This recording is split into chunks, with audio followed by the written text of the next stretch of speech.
Halo semua, assalamualaikum. Balik lagi sama aku. Kalau kalian udah lihat video yang sebelumnya atau setelahnya, aku masih pakai baju dan jilbab yang sama karena udah sekalian lah, udah agak dandan dikit dan udah pakai baju rapi gitu ya. Jadi sekalian lah bikin video yang lainnya. Untuk yang pertama, seperti biasa, aku mau ngucapin terima kasih buat kalian yang udah subscribe, yang udah nge-like, yang udah komen, dan udah request segala macem. Makasih banget. Dan untuk video kali ini aku bakal memenuhi requestan beberapa dari kalian soal cari keluarga asuh gitu. Nah, di video ini aku tuh bakal bahas pertama cari di mana, maksudnya kalian tips dari aku kalau mau cari keluarga asuh tuh carinya di mana. Terus saran-saran dari aku soal keluarga asuh kayak apa ya? Pokoknya saran-saran dari aku. Saran ini di semuanya deh ntar aku kasih insyaallah kalau nggak lupa. Terus yang terakhir itu soal tips dari aku dari cara memilih calon keluarga asuh, kayak menyeleksi mereka tuh seperti apa gitu. Nah, kalau video ini kepanjangan, kalian bisa lihat di timestamps atau di deskripsi, terus kalian bisa cari atau ambil apa aja yang kalian butuhkan gitu buat memudahkan kalian. Tapi kalau kalian butuh semuanya, mending nonton dari awal. Gitu doang. Udah deh, lanjut aja langsung ke yang pertama. Cari keluarga asuh gitu. Pertama, sebelum aku kasih tahu atau aku beritahu kalian bisa cari di mana untuk cari keluarga asuh, aku mau kasih saran doang. Banyak banget yang tanya ke aku, Kak, les bahasa Jerman dulu atau cari keluarga asuh dulu gitu. Banyak banget yang kayak gitu. Aku sih sangat-sangat menyarankan buat kalian les bahasa Jerman dulu, dapatin sertifikat A1 dulu, baru cari keluarga asuh gitu. Kalau kalian skip proses ini, aku bisa kasih 80% ke kalian atau yakin bakalnya kalian susah buat dapetin keluarga asuh. Jadi tuh banyak juga yang kayak bilang ke aku, Kak, aku nggak dapat keluarga asuh, Kak, aku nggak dapat ini, aku selalu ini. Kayaknya aku harus tanya dulu deh ke kalian udah les bahasa Jerman belum? Kalian udah dapetin sertifikat A1 belum gitu?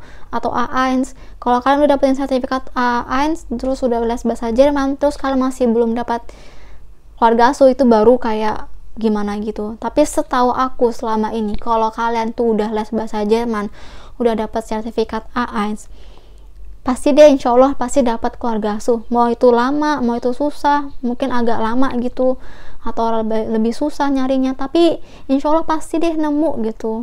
Selama kalian juga kayak ngasih first impression ke mereka, ya aku tuh pengen au pair, aku yang bener mau pengen au pair gitu, kayak ngasih ngeliat effort kalian gitu loh kalau mau au pair. Sekarang gini deh, contoh kalian tuh udah langsung skip proses mau belajar bahasa Jerman, terus nge-skip proses dapetin sertifikat A1 gitu atau A1, terus kalian mau cari keluarga asuh gitu, terus kalian mengeluh kenapa nggak dapet. Ya iyalah gitu, pertama gimana kalian bisa cari keluarga asuh di Jerman kalau kalian nggak bisa bahasa Jerman, kalian nggak bisa komunikasi sama calon keluarga asuh kalian.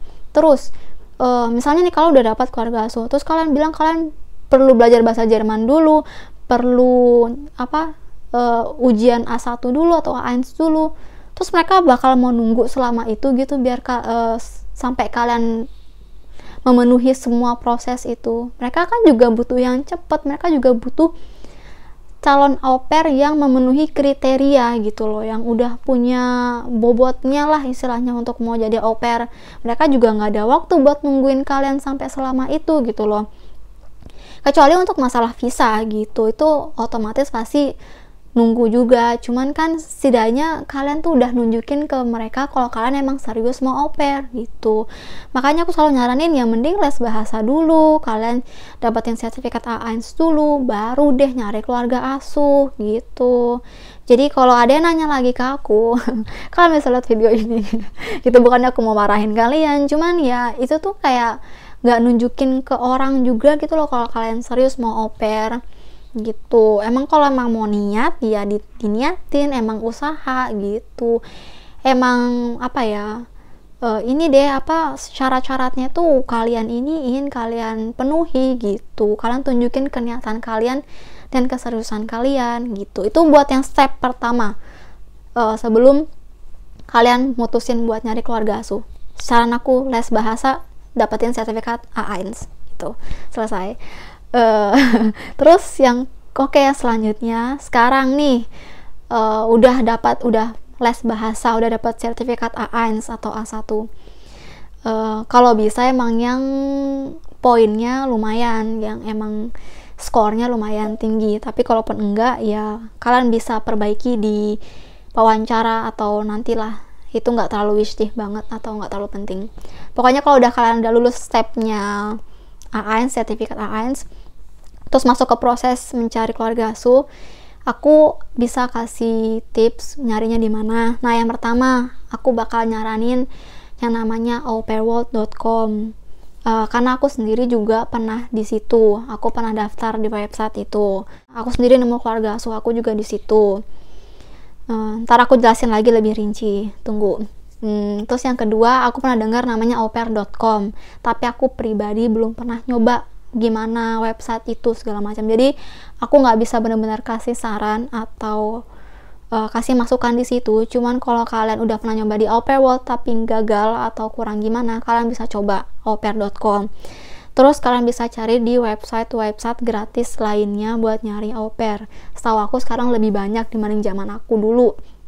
Kalian bisa coba daftar di situ dan nyari keluarga asuh di situ. Cuman aku sangat menyarankan kalau bisa fokus nggak di semua tempat gitu. Kalian boleh banyak bikin, tapi kalau bisa fokusnya di 1 atau 2 tempat gitu. Jadi soalnya kalian lebih banyak berusaha di situ, terus lebih seriusnya di situ gitu, lebih banyak menghabiskan waktu juga di situ begitu.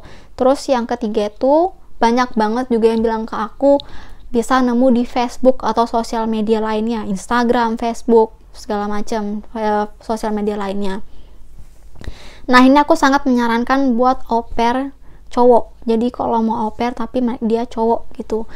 Karena kalau kalian au pair cowok tapi kalian daftar di aupairworld, contohnya kebanyakan 80% itu ditolak gitu. Kalau tahu kalian cowok, lebih diterimanya kalau gender kalian itu cewek gitu. Emang bukannya aku mau bilang au pair cowok tuh nggak bisa di Jerman, bisa.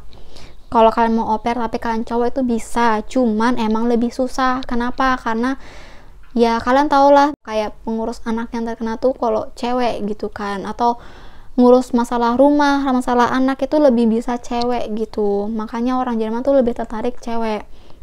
Tapi kalau kalian cowok tapi kalian memperlihatkan skill dan keseriusan kalian dan kalian bisa promosiin diri kalian sebagus mungkin, pasti ada aja gitu yang nemu. Buktinya aku juga banyak atau kenalan au pair cowok yang bisa gitu loh. Terus mereka ada keluarga asuh yang mau nerima mereka gitu. Tergantung usaha kalian. Dan beberapa yang aku tanyain emang nemunya di Facebook gitu. Nyari keluarga asuhnya atau nemu keluarga asuhnya di Facebook. Buat yang cowok. Jadi aku saranin kalau kalian au pair cowok, buat para au pair cowok, kalian coba cari di media sosial gitu atau lewat kenalan nyarinya. Terus di Facebook itu juga banyak grup-grup au pair. Terus kalian juga bisa search kayak Gastfamilie suchen, kayak pokoknya mencari keluarga asuh di Jerman begitu. Terus ikutin grup-grup yang terkenal di Facebook buat masalah au pair dan Gastfamilie. Insya Allah nemu dan bakalnya ada. Terus buat yang cowok juga, kalau emang itu susah kalian gak dapat di Facebook, kalian bisa coba ikut agen, tapi agen yang terpercaya. Emang yang saran aku buat kalian yang mau ikut agen, mau cewek atau mau cowok, kalian kalau bisa jangan cuma denger sisi bagusnya agen dari agennya doang, tapi dari orang-orang yang pernah ikut agen. Jadi kalian tanyain deh sama si agen itu, atau kalian cari sendiri di sosial media atau di mana gitu, dari followernya mereka mungkin dari mana, terus kalian tanyain deh pengalaman mereka ikut agen itu seperti apa. Jadi insya Allah buat orang yang udah pernah ikut agen itu tapi orang yang kalian tanyain itu bukan dikasih tahu agen itu, ngerti gak sih? Pokoknya dari kalian research sendiri atau cari sendiri, ntar mereka ngomongnya jujur gitu, mereka ngomongnya apa adanya gitu, gimana pengalaman mereka dulunya sama agen itu gitu. Terus kalau kalian lebih mau yakin lagi, pakai agennya Jerman. Agennya Jerman tuh biasanya juga kalau kalian buka di situsnya kedutaan itu juga ada agen yang masuk RAL gitu. Itu agen yang terpercaya juga gitu. Agen aku dulu namanya PME. Aku cerita dikit ya, banyak yang nanya kakak pakai agen atau enggak. Jawabannya dua-duanya. Aku nggak pakai agen dan aku pakai agen gitu. Kenapa? Karena aku di Indo aku nggak pakai agen. Cerita dikit deh, aku tuh nemu keluarga asuh aku lewat Au Pair World. Dan itu aku nggak pakai agen. Terus waktu aku udah nemu keluarga asuh aku ini di Au Pair World, keluarga asuh aku ini yang masukin aku ke agen Jerman, dia yang daftarin. Karena keluarga asuh aku tuh mau dokumen kontrak sama asuransi aku tuh diurusin sama agen gitu. Dan mereka juga punya pengalaman yang baik sama agennya itu. Kalau ada masalah segala macem, makanya aku dimasukin agen mereka.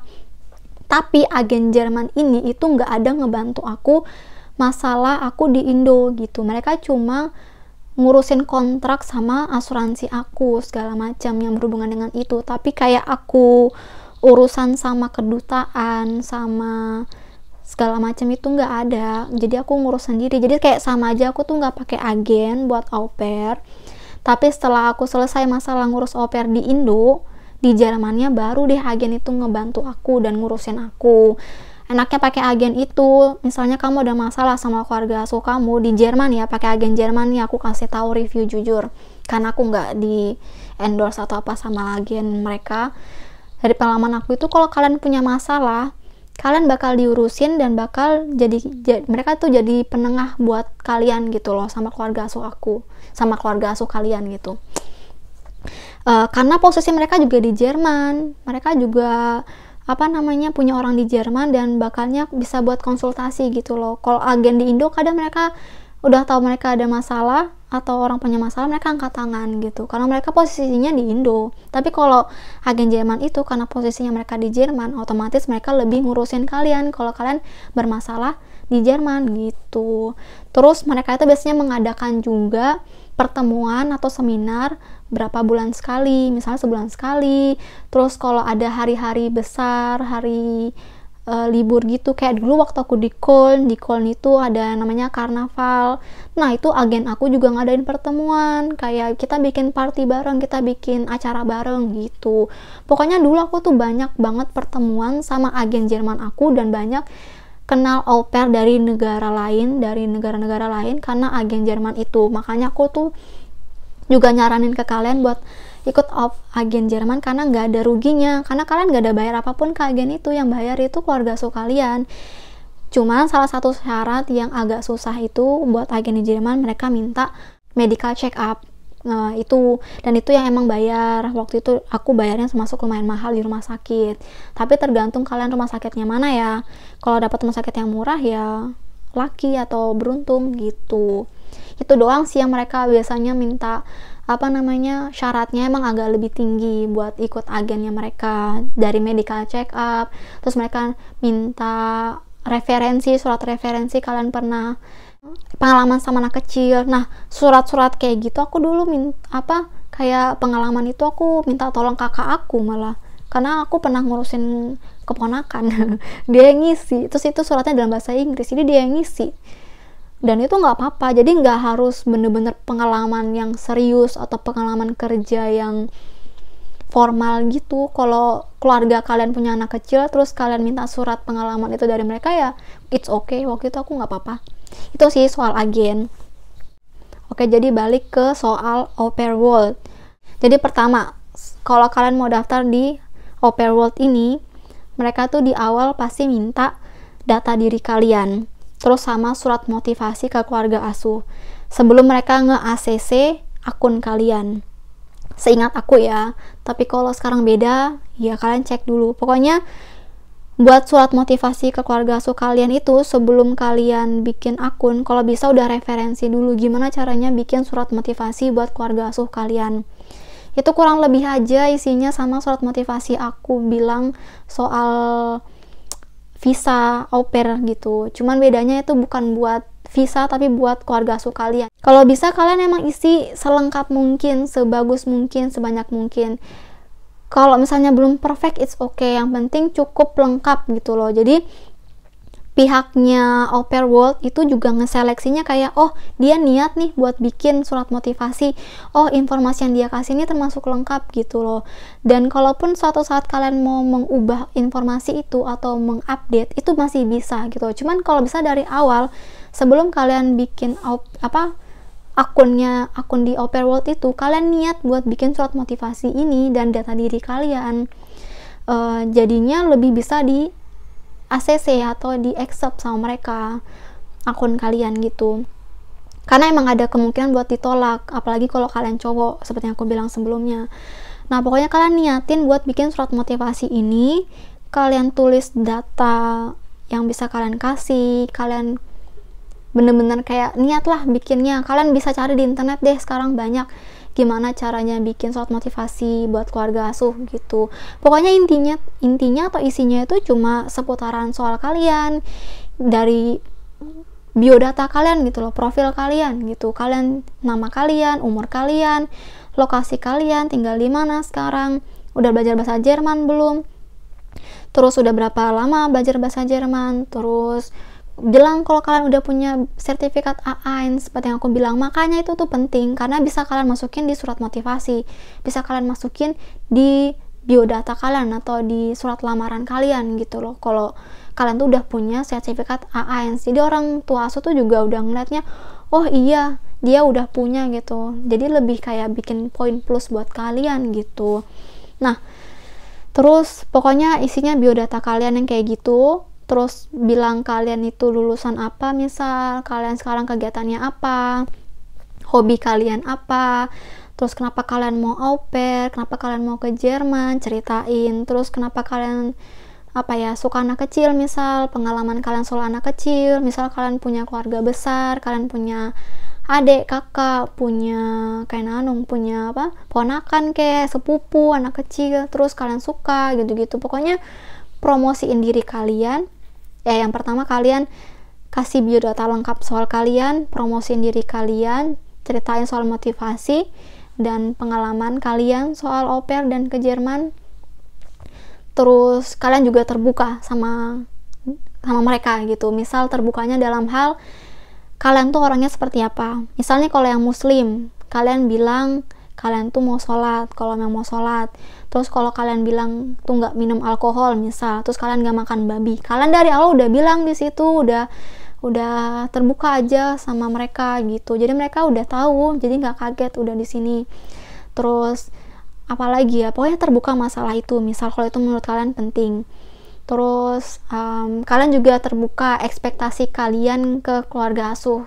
Kalian tuh ekspektasinya apa gitu kalau mencari dalam keluarga asuh. Misal kalian cuma pengen keluarga asuh yang bisa menerima kalian apa adanya, bisa menerima kalian gitu seutuhnya, kayak menganggap kalian misalnya bagian dari keluarga mereka kayak gitu. Misalnya contoh-contohnya kayak gitu, ekspektasinya kalian au pair dan mau jadi keluarga asuhnya au pairnya mereka gitu misal. Atau ekspektasi kalian dalam keluarga asuh tuh apa, maunya keluarga asuh yang seperti apa.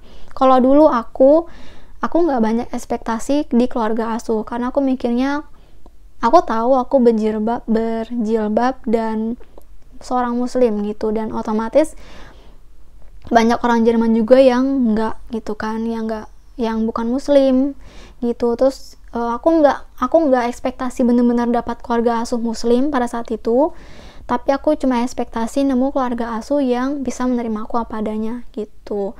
Itu aja sih. Masalah kerjaan segala macam aku dulu nggak ada ekspektasi apa-apa. Aku cuma mau diterima apa adanya gitu, diterima sebagai sebagai seorang muslim, sebagai seorang yang berjilbab gitu. Masalah kerjaan ini itu urusan belakangan. Dulu aku sih ekspektasinya seperti itu. Tapi kalau kalian itu terserah kalian ya, maksudnya setiap orang beda-beda. Terus pokoknya kalian terbuka lah masalah itu. Terus kalau kalian udah bikin surat motivasi itu buat di keluarga asuh, nah tips selanjutnya adalah foto. Nah foto profil kalian itu kalau bisa foto yang sopan, pantas gitu, nggak yang lebay gimana gitu, yang bukan foto-foto model, foto-foto yang terlalu too much, yang terlalu berlebihan. Misal yang kayak foto, kalian tahu kan kalau misalnya foto biodata, nah foto-foto yang kayak gitulah. Tapi kalaupun foto yang selfie gitu yang biasa aja, yang bukan selfie yang dandan banget misal, atau foto yang berpenampilan terlalu terbuka misal, jangan gitu. Terus yang sopan dan pantas lah gitu kalau bisa. Foto profil yang pertama. Terus yang kedua, foto sama anak kecil. Jadi kalian nge-share 3 foto di au pair world itu. Foto profil yang sopan pantas, terus yang kedua foto sama anak kecil. Jadi kalian kalian foto sama anak kecil, sama siapa yang kalian deket atau pernah punya pengalaman sama mereka, misal sama saudara kalian, sama ponakan, sepupu, segala macem. Kalian share deh soal itu. Terus kalian bisa kasih caption juga di foto itu. Setahu aku di au pair world itu bisa kasih caption dikit gitu di setiap foto. Kalian bisa tulis. Terus kalau nggak, kalian tulis di deskripsi, di surat motivasi. Misalnya foto pertama, foto profil kalian. Foto kedua, kalian tuh lagi main sama anak kecil, sama siapa, jelasin dikit. Kalau ada foto lain sama yang lain gitu, boleh dijelasin di deskripsi. Terus foto ketiga adalah foto sama hobi kalian. Dulu aku hobinya menggambar, jadi aku kasih foto hasil gambaran aku gitu. Atau iya, waktu itu aku foto hasil gambaran aku, terus aku jelasin di hobi aku tuh hobinya ngegambar. Terus foto-foto di atas itu adalah salah satu hobi aku atau hasil gambaran aku gitu. Jadi kalian di situ secara otomatis nggak langsung pamer, tapi kayak ngepromosiin gitu loh diri kalian. Soalnya kalau mereka lihat kalian punya hobi, sesuatu yang bisa dibanggakan, sesuatu yang kalian suka, itu bakal lebih jadi poin plus buat mereka gitu. Jadi kayak ngeliatnya, oh nih berarti dia bisa membayangkan kalau kalian itu bakal bisa melakukan hobi kalian sama anak-anak mereka. Misal nih buat yang cowok, kalian bisa main gitar, kalian bisa tulis, kalian bisa main gitar, terus kalian foto kalian lagi megang gitar kayak apa. Terus kalian bisa main bola, misal kalau anak asuhnya cowok kan juga bisa main bola bareng. Terus misalnya kalian bisa main basket, foto deh waktu kalian lagi main basket kayak gitu. Terus kalau cewek nih bisa, misalnya kalian pintar masak atau hobi masak, foto deh hasil masakan kalian atau foto lagi waktu kalian lagi masak. Terus kalian jelasin di deskripsi itu makanan Indonesia namanya apa gitu. Aku suka banget bereksperimen atau mencoba resep baru. Terus aku harap aku juga bisa masakin calon keluarga asuh aku makanan-makanan Indo. Kayak gitu mereka pasti seneng banget. Terus pokoknya hobi-hobi apa aja yang kalian bisa, kayak kelebihan-kelebihan apa aja yang bisa kalian kasih tahu, kasih deh, tulis gitu. Jadi untuk gambar ada 3 seperti yang aku bilang. Foto profil, sopan pantas, yang kedua foto sama anak kecil, terus yang ketiga foto hobi kalian gitu. Itu tips buat yang au pair world. Terus selanjutnya adalah kalian kirim bewerbung atau lamaran ke mereka. Kalian ngelamar jadi au pairnya mereka. Nah ini aku pernah kasih tahu orang juga tipsnya. Dulu aku juga ngirim surat ke mereka, walaupun pada akhirnya keluarga asuh aku yang duluan ngirim aku surat itu lamaran mau jadiin aku au pair mereka. Tapi aku juga ke orang-orang sempet, dan aku juga banyak dapat negatif reply sampai 1000-an gitu aku kirim, dan setengah lebih tuh hasilnya negatif gitu. Nggak apa-apa, itu normal, tapi ya itu kalian jangan putus asa, jangan baru dapat 1 negatif reply udah nggak semangat lagi, tuh normal gitu loh. Kirim sebanyak-banyaknya. Kalau mau bagus, waktu itu aku bikin dua versi untuk lamaran ke keluarga asuh. Ada versi yang allgemein atau yang buat umum, surat lamarannya itu kayak Liebe, Gastfamilie, mein Name, bla bla bla. Terus kalian bilang kalau kalian tuh mau ngelamar jadi au pair di mereka. Terus kasih lihat biodata kalian sedikit. Itu buat yang allgemein atau buat yang umum gitu. Itu aku bikin buat kasih lamaran ke yang lain gitu. Tapi kalau ada keluarga yang menurut aku tertarik, yang benar-benar bikin aku pengennya jadi jadi au pairnya mereka, itu biasanya kalau mau bagus, kalian baca dulu profilnya keluarga asuh itu atau calon keluarga asuh itu, terus kalian ambil poinnya atau kalian ambil kesimpulannya, Terus kalian tanya ke diri kalian apa yang bikin kalian tertarik sama keluarga asuh itu, tapi yang bagus-bagus, jangan kayak yang misalnya ya aku tertarik karena anaknya cuma satu, atau karena kalian kaya, ya jangan.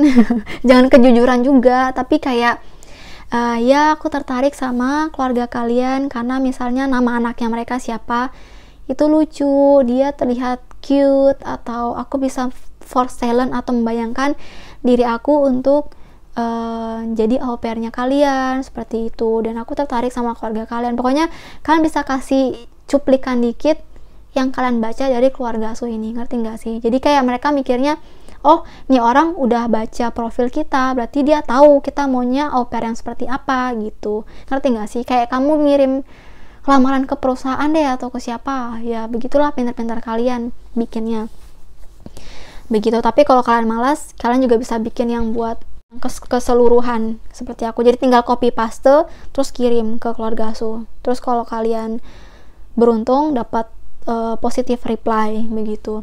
Terus selanjutnya di au pair world itu setahu aku semakin sering kalian online, bahkan nama kalian itu bisa masuk di atas gitu loh dalam pencarian. Jadi usahakan kalian sering banget online di au pair world, setiap hari kirim lamaran, setiap hari mungkin update profil, setiap hari pokoknya online aja gitu. Semakin sering kalian online nanti nama kalian tuh juga lebih di atas dalam masalah pencarian buat yang mau cari buat keluarga asuh yang mau cari kalian gitu. Ntar nama kalian tuh muncul di atas gitu. Itu juga dari yang aku udah research dan dari pengalaman pribadi aku juga. Makanya keluarga asuh aku tuh juga akhirnya kirim lamaran ke aku kan gitu, karena nama aku juga masuk di awal-awal gitu, karena aku sering banget online. Iyalah, makanya aku bilang aku tuh sampai ngirim 1000 lamaran dan cuma dapat berapa positif reply gitu. Tapi ya namanya orang niat, namanya kamu mau cari keluarga asuh ya harus berusaha keras, dan jangan gampang menyerah cuma karena dapat satu negatif reply. Itu tuh normal gitu loh. Yang penting kalian jangan putus asa deh, tetap mencoba dan semangat gitu. Selama kalian udah punya tekad, udah punya motivasi yang kuat, udahlah pasti insya Allah nemu lah keluarga asuh. Aku tuh nggak percaya kalau ada yang bilang kak aku tuh nggak nemu keluarga asuh. I don't believe it.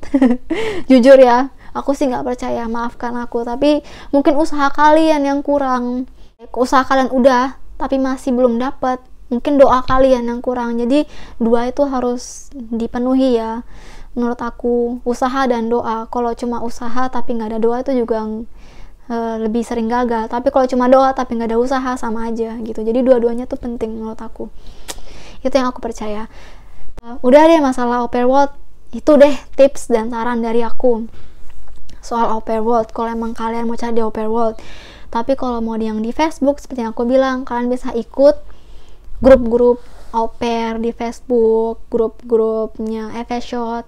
Yang terkenal sekarang tuh grupnya Ava gitu. Aku juga masuk di grup itu, cuman gak pernah aktif karena aku jarang aktif Facebook, tapi grupnya bagus. Terus grup yang lain kayak entahlah, kalian coba-coba cari sendiri, aku nggak tahu kalau untuk Facebook jujur. Mungkin suatu saat aku kalau ada temen yang pernah punya pengalaman dapat keluarga asuh di Facebook, ntar aku wawancarain insyaallah ya. Itu aja sih, pokoknya kalian cobalah untuk media sosial juga di Instagram sama di Facebook, follow orang-orang yang emang berhubungan dengan Jerman, dengan au pair gitu. Terus di Facebook juga ikut grup-grupnya seperti itu. Itulah pokoknya, selama kalian berusaha insyaallah bisa. Aku nggak percaya kata nggak bisa. So I hope you guys too. Ya udah, itu sih soal cari di mananya keluarga asuh atau daftarnya au pair tuh, itu deh. Lanjut ke cara menyeleksi keluarga asuh.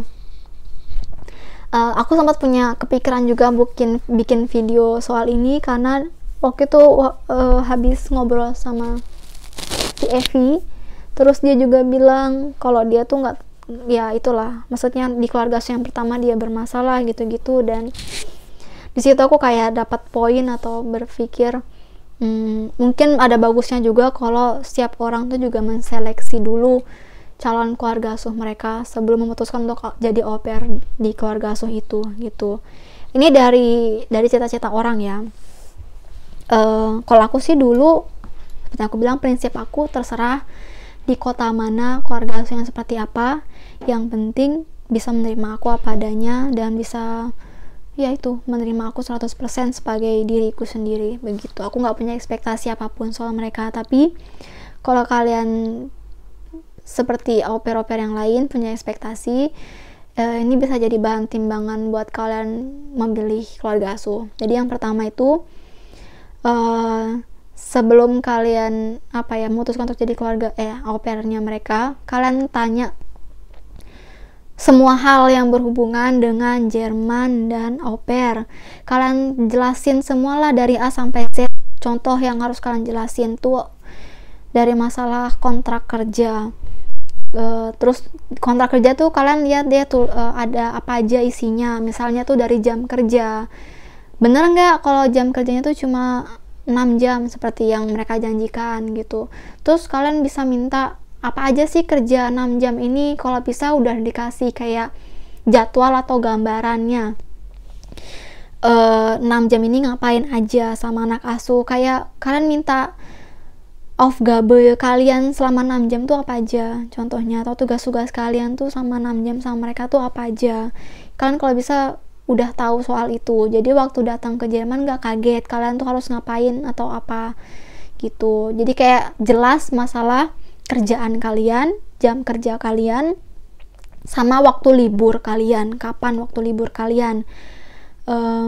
Ya itu. Terus masalah Fahrkarte atau kartu berkendara atau tiket kereta gitu.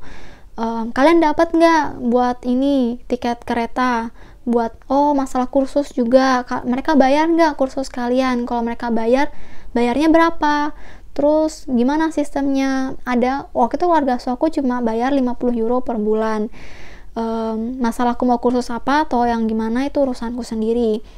Tapi ada juga keluarga asuh yang bilang aku bakal kursusin kalian berapapun biayanya. Misalnya kalian mau ngambil intensif, ntar aku yang bayarin berapapun biayanya, misalnya berapa ratus euro aku yang bayarin misalnya gitu. Atau pokoknya itu aku tanggung, aku gak kasih kalian per bulannya berapa, tapi biaya kursus aku tanggung, misal itu. Tapi harus tertera di kontrak kalian begitu.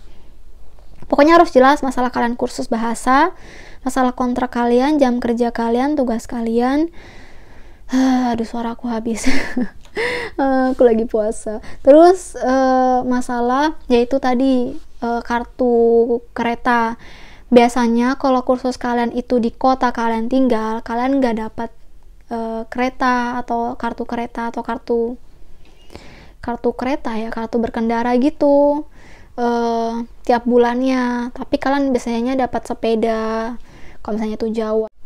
Pokoknya akses kalian dari rumah ke tempat kursus itu gimana gitu. Apakah kalian harus naik sepeda, apakah kalian harus naik bus atau naik kereta gitu. Terus mereka mau mengcover nggak atau mengasih kalian itu kartu berkendara itu, kartu kereta itu gitu. Kalau harusnya sih iya. Kalau misalnya tempat kursus kalian jauh dari rumah, dulu aku sih dapat gratis dari keluarga asuh aku soal kartu kereta itu, mereka yang bayar. Terus apalagi, kalian juga tahu tanya soal lokasi mereka tuh tinggalnya gimana. Misalnya di kota besar, di kota kecil, di desa, kayak di ceritanya Evi, dia ternyata nggak betah kalau tinggal di desa. Dan banyak banget emang keluarga asuh yang di desa tuh yang cari au pair karena banyak yang nggak mau. Itu keputusan kalian bisa terima itu atau enggak gitu. Itu your decision ya. Jadi kalian harus tanya atau terbuka aja. Jangan waktu nanti sampai waktu kalian sampai baru tahu, ternyata aku tinggal di desa, aku nggak bisa kemana-mana, kaget. Tapi kalau kalian dari awal udah tahu, terus kalian bisa menerima, baru jadinya nggak kaget. Ya udahlah, itu resiko aku karena aku maunya yang di desa, atau aku udah nerima merekanya seperti itu, begitu. Jadi kalian harus tanya juga mereka lokasinya di mana, kotanya mereka itu seperti apa, ada nggak yang bisa dikunjungin atau bisa didatengin di kota mereka, hal-hal menarik soal kota mereka kalau bisa, itu apa aja, kayak gitulah, hal-hal kayak gitu. Oh, kalian juga tanya ekspektasi mereka ke kalian tuh apa, mereka mengharapkan seorang au pair itu seperti apa gitu. Tanya deh ekspektasinya mereka dari seorang au pair tuh apa. Kalau misalnya ekspektasi mereka sesuai dengan apa yang kalian mau, baru deh. Pokoknya apa ya, menurut aku tips buat menyeleksi keluarga asuh kalian itu intinya terbuka, komunikasi, banyak tahu gitu. Kalian jelasin banyak hal atau terbuka banyak hal soal kalian harus open, bener-bener open ke mereka. Kalian tuh karakternya seperti apa, kalian tuh maunya apa dari makanan, seperti yang aku bilang. Misal kalau kalian vegan, kalian juga bilang. Terus kalau kalian tuh suka masak, kalian tuh juga bilang. Misalnya mereka bakal ngasih kalian belanjaan atau bakal belanjain kalian juga buat kalian masak misal. Terus kalau kalian mau ibadah, misalnya kalian pun Kristen, terus kalian butuh waktu buat ibadah hari Minggu atau apa, kalau kalian Muslim juga, kalian tuh bilang gitu. Kalian tuh seperti itu, kalian terbuka lah hal-hal yang penting kayak gitu ke mereka bakalnya juga terbuka. Dan kalau bisa kalian juga minta mereka terbuka gitu sama mereka. Kayak misalnya dulu keluarga aku juga cerita gitu, tiap anak itu sifatnya seperti apa, dan itu kalian juga bisa tanyain ke mereka karakternya anak-anak mereka tuh seperti apa dari awal. Misalnya sih anak pertama tuh kayak gini, anak kedua kayak gini gitu. Jadi kayak kalian tuh punya gambaran sedikit gitu loh. Dan kalau bisa kalian juga dari awal minta gitu, nggak cuma anak tapi juga soal mereka gitu, soal ya biodatanya sedikit soal mereka. Jadi saran aku di poin ini adalah pokoknya intinya terbuka dari kedua belah pihak gitu. Semakin banyak yang kalian tahu semakin bagus, semakin banyak informasi yang kalian tahu semakin bagus gitu. Jadi kalian nggak terlalu kaget ntar keluarga asuh kalian tuh seperti apa orangnya, seperti apa bakalnya au pair di keluarga asuh mereka. Itu aja sih soal apa ya, mencari keluarga asuh, soal saran, soal gimana, soal menseleksi. Nih aku bahas semua di sini. Aku harap bisa kasih informasi ke kalian, bisa bantu kalian juga yang mau au pair atau mencari keluarga asuh. Aku doakan semoga lancar buat kalian yang mau au pair juga, amin. Terus semangat, jangan menyerah. Pokoknya selama kalian niat, selama kalian bertekad kuat, insya Allah bisa. Walaupun ada kendala, walaupun ada masalah, insya Allah juga bisa. Anggap aja semua cobaan itu adalah apa ya, cobaan aja gitu, biar kalian tuh belajar, dan biar kalian di Jerman tuh juga apa ya, istilahnya tahan banting gitu loh. Ntar di Jerman juga pasti nemulah yang namanya masalah atau cobaan. Jadi kayak anggap aja semua masalah atau cobaan yang bakal kalian hadapi itu sebagai cobaan gitu. Jadi kayak ya buat pelajaran kalian, ambil aja hikmahnya intinya. Terus ya itu aja sih. Makasih buat kalian yang udah nonton sampai sejauh ini. Kalau kalian punya request, saran, terus pertanyaan juga kalian bisa tulis di komentar. Insya Allah bakal aku baca dan aku bales. Sampai jumpa di video selanjutnya. Bye bye.